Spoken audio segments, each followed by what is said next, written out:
অনেকেই বলেন আদা রসুন বেশি দিন ব্লাইন্ড করে রাখলে নাকি এগুলোর গন্ধ, স্বাদ সবকিছুই নাকি নষ্ট হয়ে যায়। আজকে আপনাদের সাথে সেই জিনিসটাই শেয়ার করব, কিভাবে আপনারা দীর্ঘদিন এটা সংরক্ষণ করতে পারবেন। তাহলে চলুন শুরু করা যাক। অবশ্যই প্রথমে আদা রসুনগুলো ভালো করে কেটে ধুয়ে ছিলে নিতে হবে। তারপর একটা মিক্সিং জারে আমি নিয়ে নিচ্ছি আমার যতটুকু প্রয়োজন, এবং এর মধ্যে আমি পরিমাণ মতো পানি দিয়ে দিচ্ছি, এবং এখানে আমি অল্প একটু লবণ দিয়ে দিচ্ছি, আর দিয়ে দিচ্ছি পরিমাণ মতো তেল।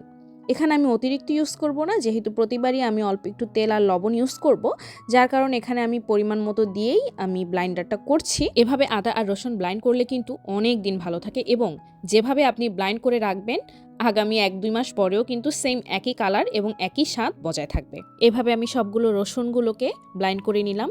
এরপর আমি আদাগুলোকে ভালো করে ধুয়ে নিয়েছি। আমি আদাগুলোকে ঠিক একই প্রসেসে ব্লাইন্ড করে নিচ্ছি, লবণ এবং তেল মিক্স করে। আমি এভাবে রাখার ফলে কিন্তু অনেক দিন ধরে সংরক্ষণ করে আদা রসুন আমি রান্নায় ব্যবহার করতে পারি। এতে করে কিন্তু আমার কাজ অনেকটাই কমে যায়। আমরা যেহেতু দুজন মানুষ, এই এক বাটি আদা রসুন করে রাখলাম, অনেক দিন আমাদের চলে যাবে। আপনারা চাইলে এভাবে আদা রসুন করে ডিপ ফ্রিজে সংরক্ষণ করে রাখতে পারেন। এভাবে করে রাখলে কিন্তু এর গন্ধ, স্বাদ, রং সবকিছুই অটুট থাকবে।